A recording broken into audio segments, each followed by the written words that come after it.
কি হয়েছিল 29 এপ্রিলের ভোটে? ঠিক কি হয়েছিল ফলতায়?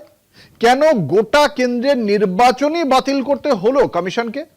পর্যবেক্ষকের রিপোর্ট, ভিডিও ফুটেজ, অভিযোগ, ব্যবস্থাপনা সব খতিয়ে দেখে বড়সড় অনিয়মের অভিযোগ সামনে এনেছে নির্বাচন কমিশন। বুথ দখল থেকে ইভিএমে কারচুপির অভিযোগ, এরকম একের পর এক প্রশ্নকে মাথায় রেখেই ফলতায় পুনর্নির্বাচনের ঘোষণা। কমিশনের রিপোর্টে উঠে এসেছে ভোট প্রক্রিয়াকে প্রভাবিত করার বিস্ফোরক তথ্য।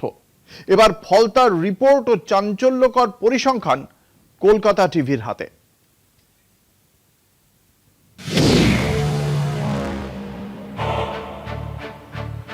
29 এপ্রিল ছিল পশ্চিমবঙ্গের দ্বিতীয় দফার বিধানসভা নির্বাচন। সেদিন সকাল থেকেই ফলতা বিধানসভা কেন্দ্রে একাধিক অসঙ্গতির ছবি উঠে এসেছিল। নির্বাচন কমিশনের রিপোর্টে একাধিক বেনিয়ম ও জালিয়াতির তথ্য উঠে এসেছিল। কমিশনের পর্যবেক্ষক, সিএমএস বা অভিযোগ ব্যবস্থাপনা সিস্টেম, ভিডিও ফুটেজ এবং বিভিন্ন রাজনৈতিক দলের অভিযোগ খতিয়ে দেখে কমিশন জানিয়েছে 29 এপ্রিল 2026-এর ভোটে বড়সড় অনিয়ম হয়েছে।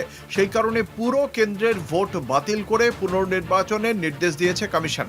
কমিশন সূত্রে এবার কলকাতা টিভির হাতেও ফলতা নির্বাচনের তথ্য ও পরিসংখ্যান। কমিশনের রিপোর্ট অনুযায়ী ভোটের দিন একাধিক সংবাদ মাধ্যম ও টেলিভিশন চ্যানেলে খবর প্রকাশিত হয় যে বিভিন্ন বুথে একটি নির্দিষ্ট রাজনৈতিক দলের বোতামে কালো আঠালো টেপ বা প্লাস্টিক লাগানো ছিল। অভিযোগ ওঠে কিছু ক্ষেত্রে ব্যালট ইউনিটের বোতামে সুগন্ধি বা অন্য পদার্থও লাগানো হয়েছিল। এর পাশাপাশি ভোটারদের ভয় দেখানো, বুথ দখল এবং ইভিএমে কারচুপির অভিযোগও জমা পড়ে। নির্বাচন কমিশনের পর্যবেক্ষক নিজে 170, 171, 6, 22, 235 এবং 177 নম্বর বুথে যান। পুরো কেন্দ্র ঘুরে ভোট প্রক্রিয়া পর্যবেক্ষণ করেন।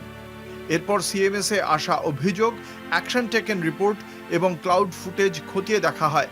13টি বুথের ভিডিও ডাউনলোড করে বিশদে পরীক্ষা করা হয়। তদন্তে উঠে আসে একের পর এক গুরুতর অনিয়ম।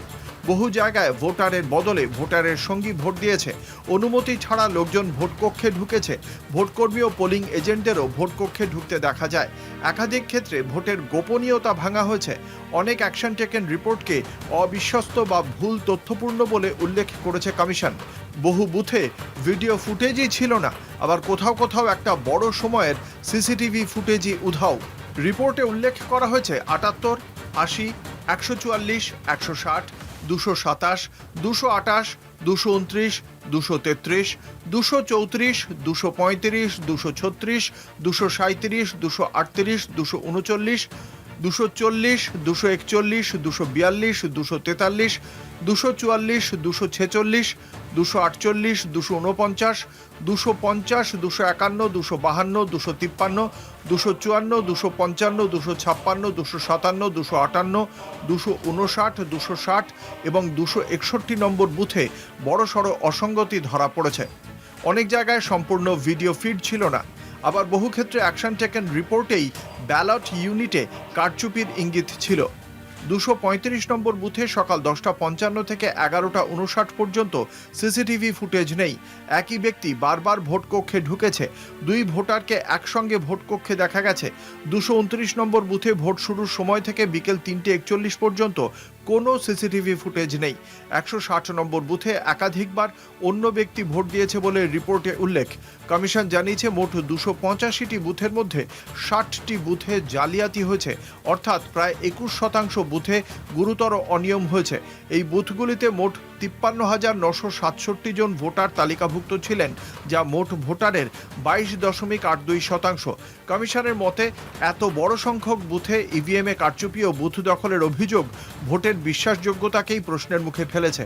এমনকি অন্য বুথেও একই ঘটনা ঘটেছে কিনা তা জানা যাচ্ছে না, কারণ অধিকাংশ বুথের সম্পূর্ণ সিসিটিভি ফুটেজ পাওয়া যায়নি।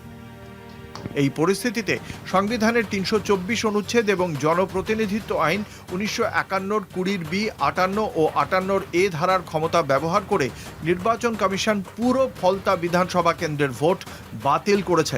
আগামী 21 মে ফলতায় পুনর্নির্বাচন। কলকাতা টিভি।